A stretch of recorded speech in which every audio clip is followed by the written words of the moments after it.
The massive ship appeared without warning. One moment, Earth's skies were normal.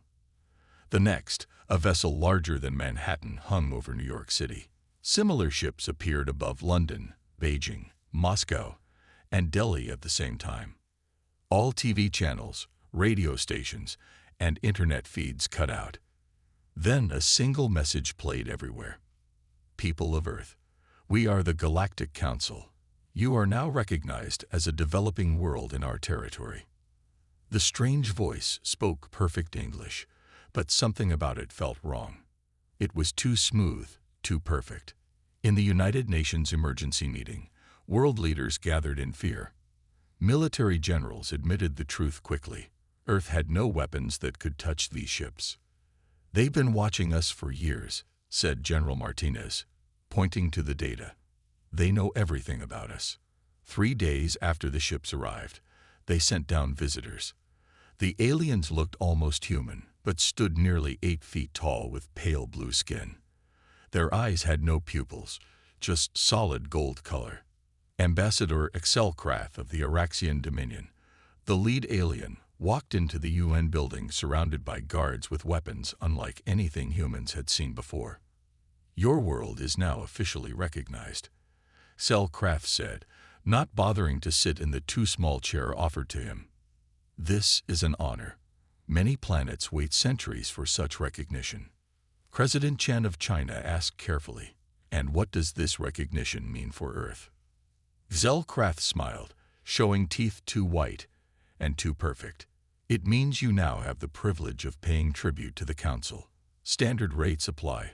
30% of all planetary resources annually, plus 10,000 humans for service roles. The room erupted in shouts. Selkrath waited calmly until Security Council members restored order. Service roles, asked the British Prime Minister. You mean slaves? Such an ugly word, said Excelcrath. Your people will be well treated. Most live for decades in council facilities. And if we refuse? Asked the Russian president. Zelkrath's smile disappeared. That would be unfortunate. The last world that refused now grows food for more cooperative planets. Its people no longer have technology or cities. They work the fields until they die. The alien touched a device on his wrist, and a hologram appeared. It showed a planet being surrounded by thousands of ships. Then beams of light struck major cities. When the light faded, the cities were gone. You have 30 Earth days to prepare your first tribute, said Excelcrath. We will return then. After the aliens left, panic spread worldwide. Markets crashed. Some people rioted while others built bunkers. Military leaders met in secret, but came to the same conclusion every time. Fighting was suicide. Dr. Elena Volkov, a xenolinguistics expert, watched the broadcasts from her small university office. While others saw only doom, she noticed something odd in the alien speech patterns, small inconsistencies, tiny hesitations. They're hiding something, she whispered to herself, replaying the footage again and again. She didn't know it yet, but she would soon become part of humanity's only hope. Dr. Elena Volkov didn't sleep for 2 days after the aliens left. She studied every video of Ambassador Excelcrath, searching for clues. On the 3rd day, her office door opened without a knock. Dr. Volkov, we need your help. 3 people entered. A tall military man in a simple uniform, a woman in a business suit, and a man with kind eyes behind wire glasses. I'm Commander Jackson Wei, United Earth Defense, said the military man. This is Sophia Reyes, diplomatic expert, and Dr. Quaim Osi, mathematician. Elena stood up. United Earth Defense. I've never heard of it. It didn't exist until yesterday, said Sophia. The UN created it to find a solution to our alien problem. Why me? Asked Elena. Commander Y pointed to her computer screen. Because you're the only person who's looking for weaknesses instead of just being afraid. The team was given a secret facility beneath Geneva. They had 27 days left before the council returned. We need to understand what we're dealing with, Dr. Osei said. writing equations on a whiteboard. The aliens have visited thousands of planets. This is routine for them. Sophia analyzed records of the Council's brief visit. They're organized by age and power. The oldest species are in charge. New species pay tribute until they're strong enough to join the Council. So we need to become strong enough. Commander Wee said. Elena shook her head. That would take centuries. We need another way. Meanwhile, Council observers landed on Earth to catalog resources. They walked through cities, forests, and mines, scanning everything with small devices. They treated humans like furniture, pushing them aside without speaking. At a Council landing site in Chicago, an elderly janitor named Harold watched aliens inspect the building where he'd worked for 40 years. When one pushed past him, knocking his broom away, Harold didn't yell or fight. He simply said one word, "No." The alien stopped, surprised that a human would speak to it. Then it continued its work, dismissing Harold completely. But a reporter caught the moment on camera. The clip spread across the internet. People shared it millions of times. An old man standing straight, saying no to creatures from another world. Back in Geneva, Elena made a breakthrough. The Council's language isn't natural, she told the team. They speak too perfectly. It's like they're reading from a script. Dr. Osei added his discovery. Their empire is huge but mathematically unstable. Systems that big should collapse unless they're constantly expanding. Sophia finished. They need new planets and resources to survive. Commander Wei looked grim. So they can't afford to let us refuse. Maybe, said Elena, watching the video of Harold the janitor for the 10th time. Or maybe saying, no is exactly what they don't expect. As the word no spread across Earth like wildfire, something unexpected happened. People stopped panicking. Instead, they began preparing. Not for surrender, but for something else entirely. The word no appeared everywhere on Earth. Children wrote it in chalk on sidewalks. Artists painted giant murals of it on buildings. Farmers carved it into their fields so it could be seen from space. Council observers reported this strange behavior to their superiors. The humans are engaging in primitive emotional expression, one wrote. It means nothing. But Ambassador Excel Krath wasn't so sure. In his private quarters aboard the mothership, he reviewed the reports with concern. Humans were supposed to be frightened and divided. Instead, they seemed to be uniting. In Geneva, Elena Volkov worked through the night studying Council communications. She found a pattern. Look at this, she told the team, pointing to her screen. When Ambassador Excel Kraft speaks about Council decisions, his speech pattern changes. It's like he's uncomfortable. You think he's lying?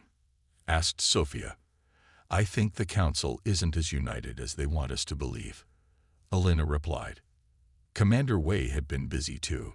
Using secure channels, he contacted military leaders worldwide.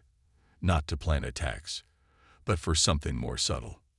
We need to know exactly what resources the aliens are cataloging, he told a Japanese general. And we need to know which Council species are doing the cataloging. Dr. Osei's mathematical models grew more complex each day. He plotted the estimated size of the Council territory, the number of subjugated planets, and the resources required to maintain control. Their empire is like a balloon stretched too thin, he explained. They keep expanding because they have to. If they stop, everything collapses. With 20 days left before the Council returned, something unexpected happened. A junior Council observer approached a human in Brazil. The alien looked around to make sure no other Council members were watching. Why do you all say this word no? The alien asked quietly. Maria, a local teacher, answered honestly. Because we refuse to be slaves. We choose freedom, even if it means death.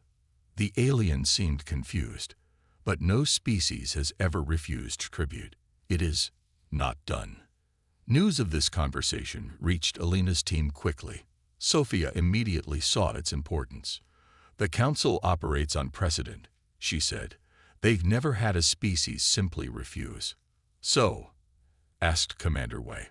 So there's no procedure for it, Safia explained, excitement in her voice. Their system is based on rules and traditions. If we do something outside those rules, they won't know how to respond. Elena studied the alien languages more deeply. The Council legal system is incredibly complex. There might be loopholes we can use. As the team worked, Earth continued its quiet preparation. Factories that once made cars now produced different items. Scientists worked around the clock on new technologies. Children practiced emergency drills. And everywhere, the word remained, no. Council observers watched all this but understood very little. They saw activity but missed its purpose.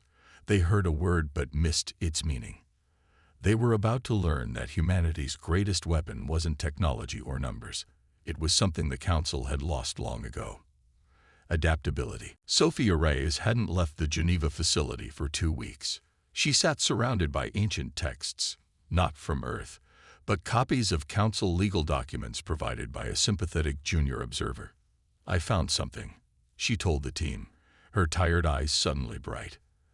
The Council operates on precise definitions and precedents. There's a section about tribute refusal. What does it say? Commander Wei asked. It says refused tribute must be collected by force, Safia explained, but only after the Council demonstrates manifest supremacy through formal challenges. Elena looked confused. Challenges? Like a fight? Not exactly, Safia said. It's a formal process. If a species refuses tribute, the Council must prove its superiority in 3 specific areas. Dr. Osai quickly understood. And no one has ever invoked this because no one has ever formally refused, Safia finished. They either pay tribute or attack the Council and lose. With 15 days remaining, the team presented their discovery to world leaders. The plan was dangerous but offered a slim chance. We can't win a war, Commander Wei told them. But we might win a challenge. President Martinez of Mexico asked the question everyone was thinking. And if we lose the challenge, then we're no worse off than we are now, Elena answered honestly. Around the world, preparations continued. But now they had direction. Instead of preparing for war, humanity prepared for a contest. In laboratories, scientists worked on technologies unlike anything Earth had seen before. Not weapons, but innovations combining ideas from dozens of fields, approaches no single alien species would consider. This is our advantage, Dr. Osai explained to a group of engineers. The Council species evolved toward specialization. Each species does one thing well. They don't combine approaches like humans do. Elena discovered something else in the Council documents, a list of subject species and their characteristics. The Council has conquered thousands of worlds, she told the team. But look at this pattern. They always target planets with unified cultures. Earth has hundreds of nations and thousands of cultures. Commander Wei nodded. We're chaotic by their standards. Chaos is hard to predict, Dr. Osai said. Hard to control. Meanwhile, Council observers continued cataloging Earth's resources, unaware of what humans were planning. The observers mistook humanity's activity for acceptance. They saw people working hard and assumed they were preparing tribute. On day 20, a small Council ship landed in Geneva. The junior observer who had spoken to Maria in Brazil disembarked alone. He was immediately brought to the secret facility. I am Vex, he said quietly, junior resource assessor of the Talaxian species. I risked death by coming here. Why take that risk? Elena asked. My species was the last to join the Council, Vex explained. We paid tribute for 300 years before earning membership. But the system is unfair. And you want to help us? Commander Wei asked suspiciously. I want to see what happens when someone says no, Vex replied, then handed them a data crystal. These are the official challenge protocols. You will need them. The team now had both a plan and inside information. The impossible suddenly seemed merely improbable. The 30th day arrived. Massive council ships returned to Earth's orbit right on schedule. In New York, the United Nations building had been prepared for the meeting. Representatives from every nation on Earth gathered there. Ambassador Excel Krath entered with 6 guards. His gold eyes scanned the room, looking for signs of the tribute. "People of Earth," he said, his voice echoing. "The Galactic Council has returned to collect what is owed. Where is your tribute?" A single human stood up. Dr. Elena Volkov had been chosen as Earth's speaker because of her understanding of Council language patterns.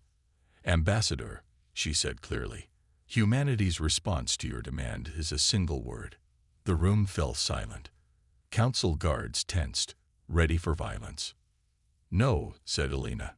Zelkrath's face showed surprise, then amusement. "You refuse. Then you choose destruction. It is unfortunate. We invoke the right of challenge." Elena continued, using exact Council legal language that Vex had taught her. Under Section 7, Paragraph 12 of the Ancient Compact, a species that refuses tribute may demand demonstration of manifest supremacy. Zelkrath froze. His gold eyes narrowed. "How do you know of this?"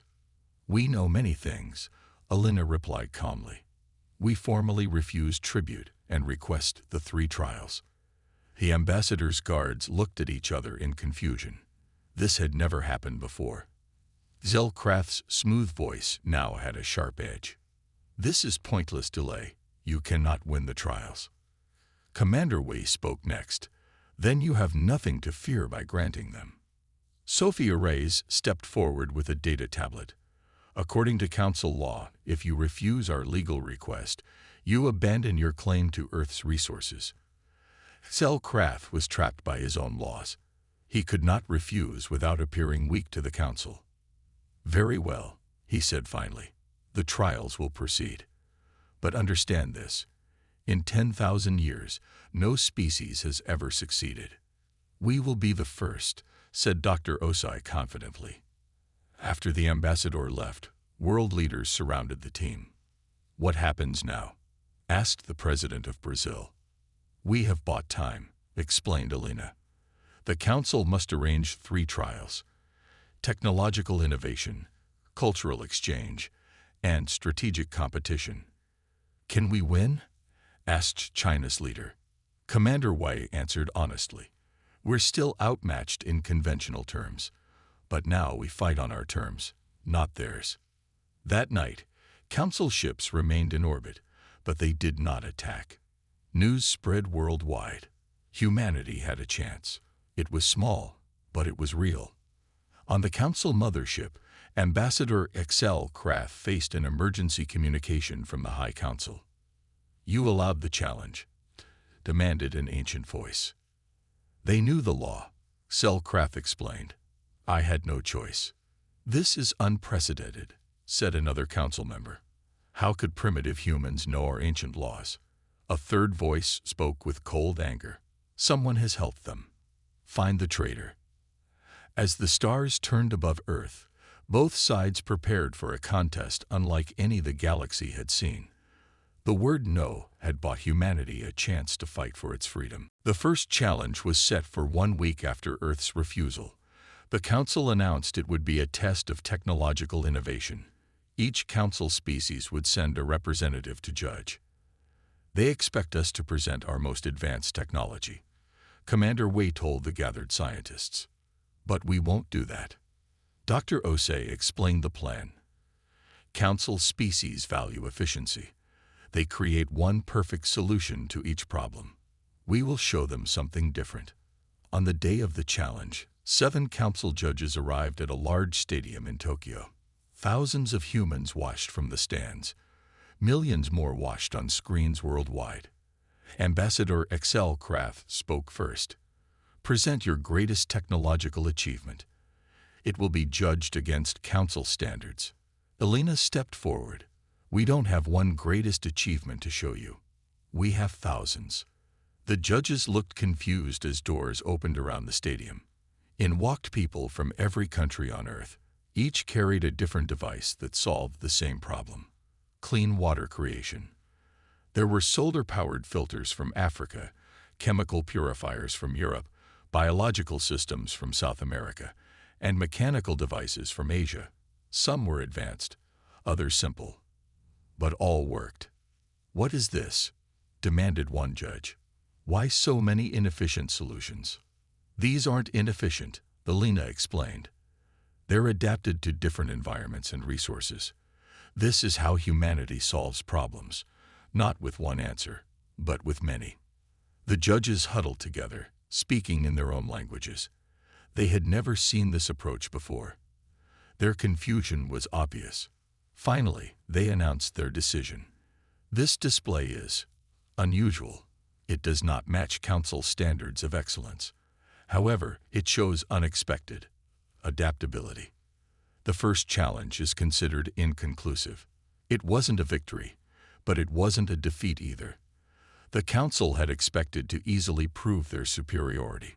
Now they were uncertain. After the judges left, Vex secretly met with the human team.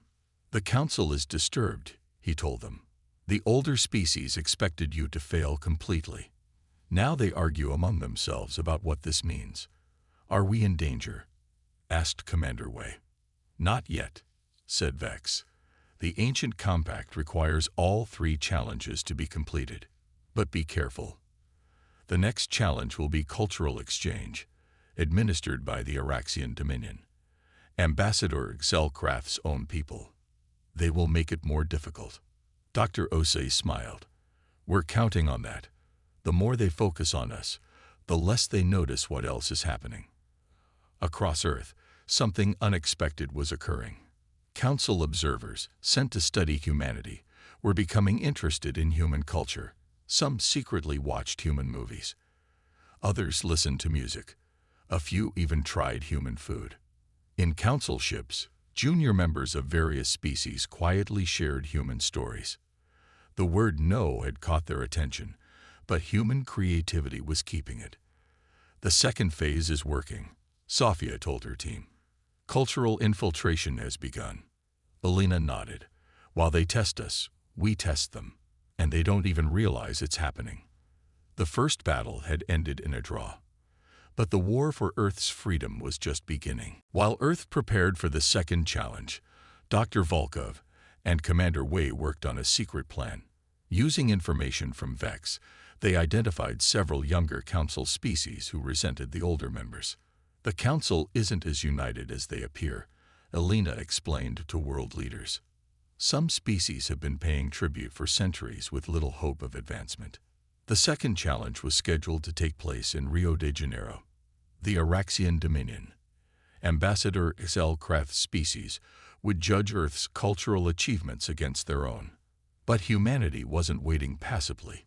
Teams of artists, musicians, writers, and filmmakers worked together to create something new, culture designed to appeal to alien minds.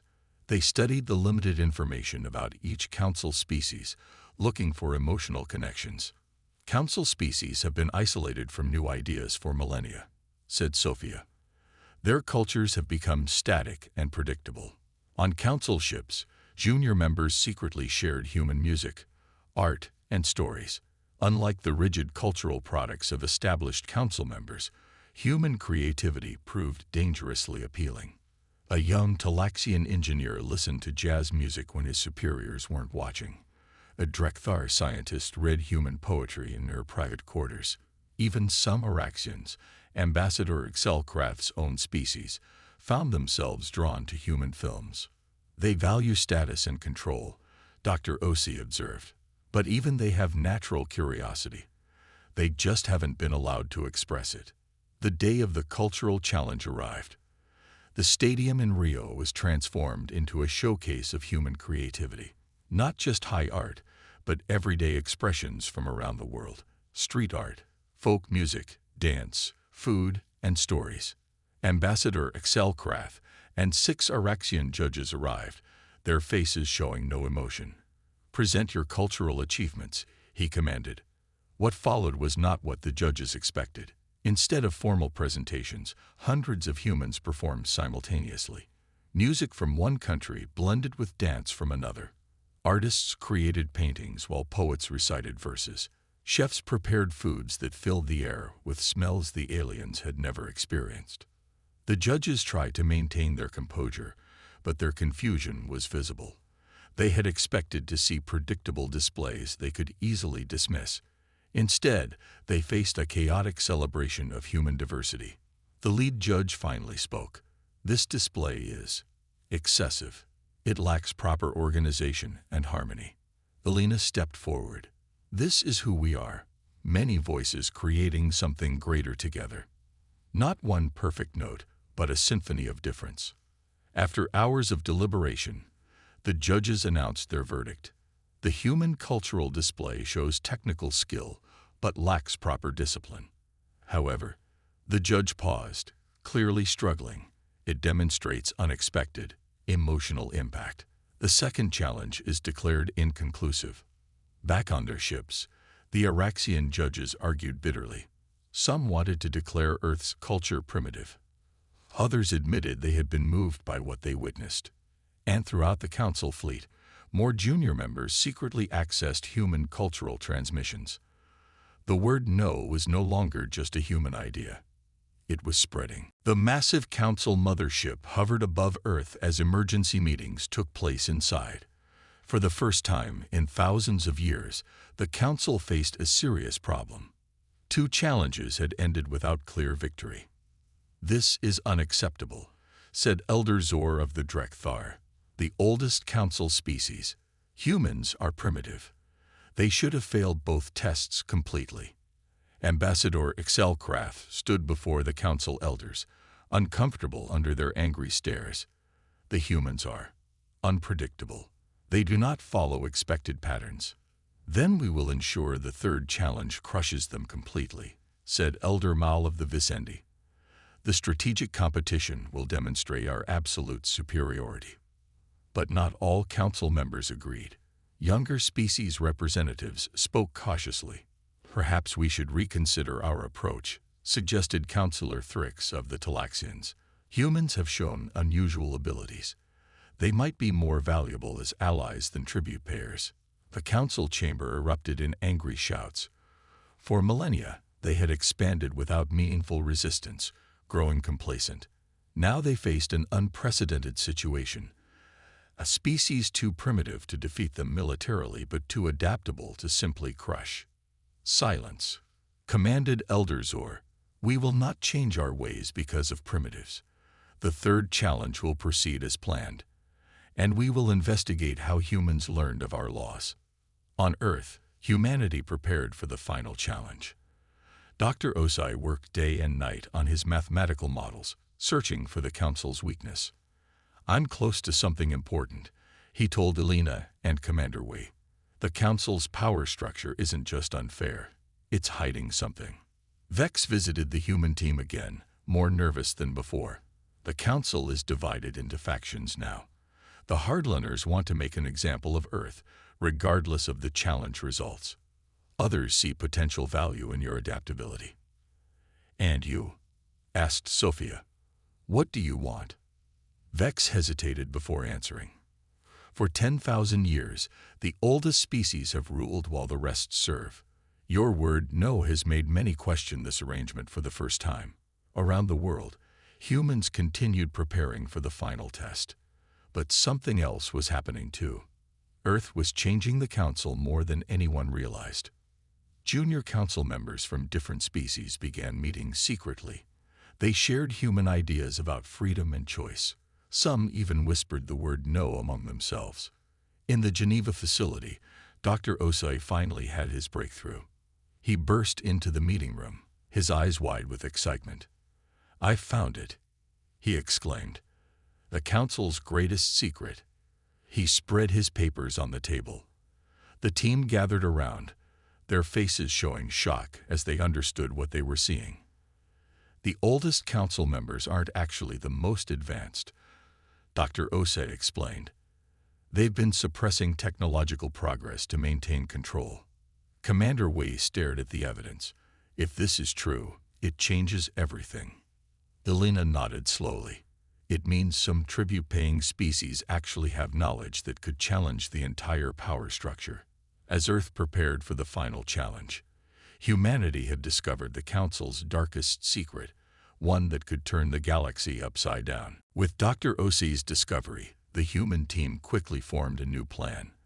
They needed to reach out to the subjugated species who possessed advanced knowledge. "Vex, we need your help," Elena told the young Talaxian. "We need to contact representatives from these species." Vex looked at the list and nodded slowly. "These 5 species have been paying tribute the longest. The Council calls them resource providers, but they are essentially slaves." "Can you arrange a meeting?" asked Commander Wei. "It is very dangerous," Vex warned. "But I will try."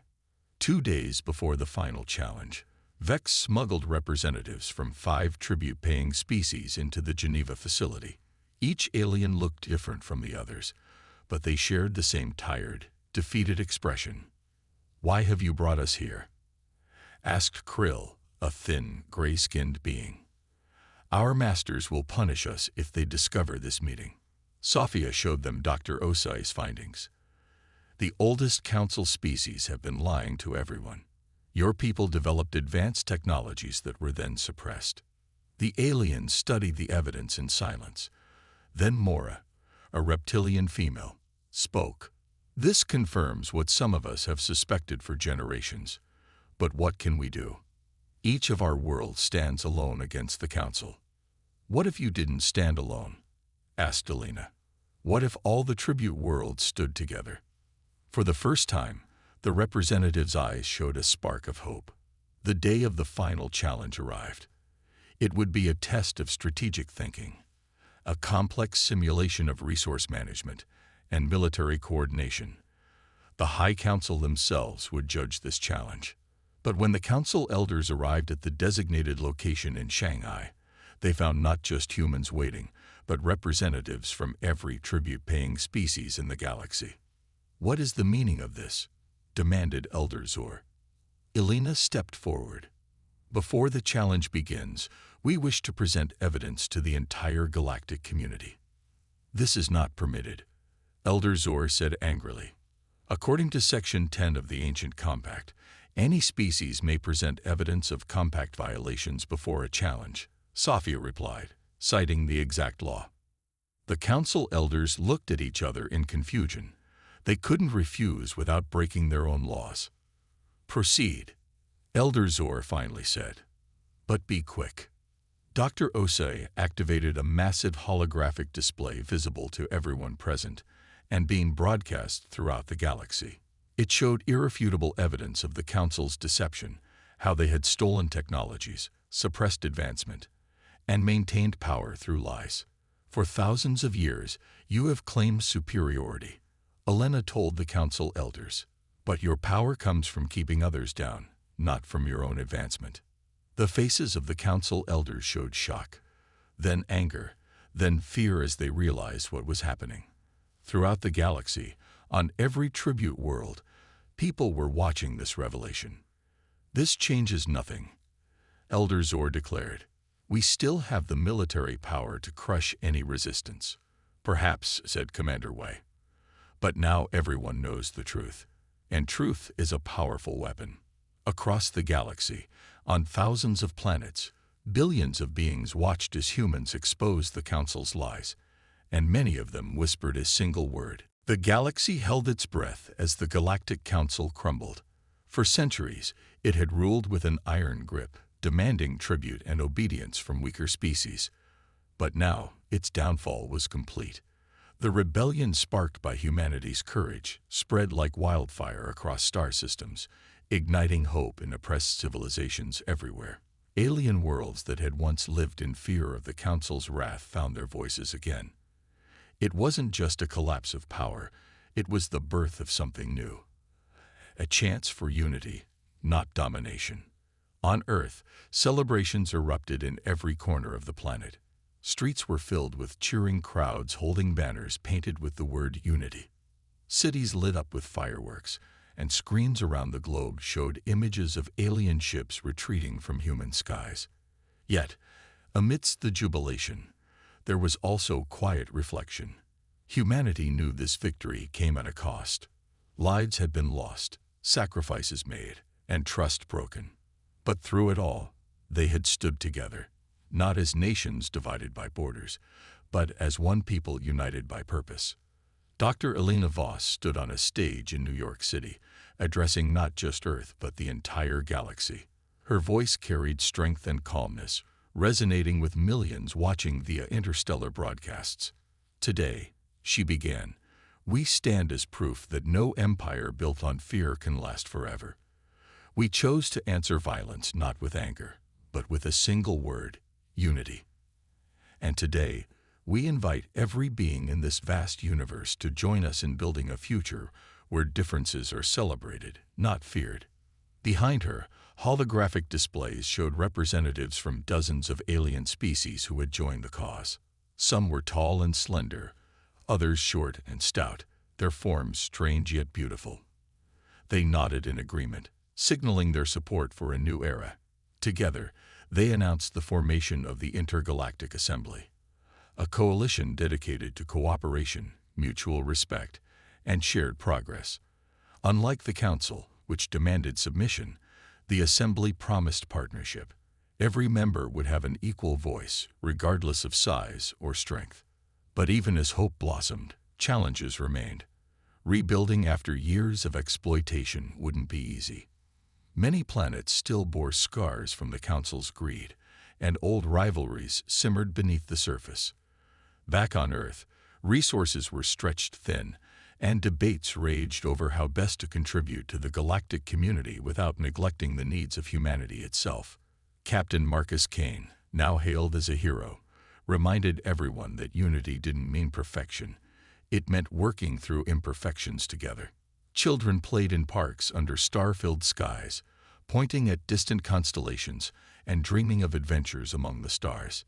Teachers spoke of peace treaties signed between former enemies, while scientists worked tirelessly to share knowledge with alien allies.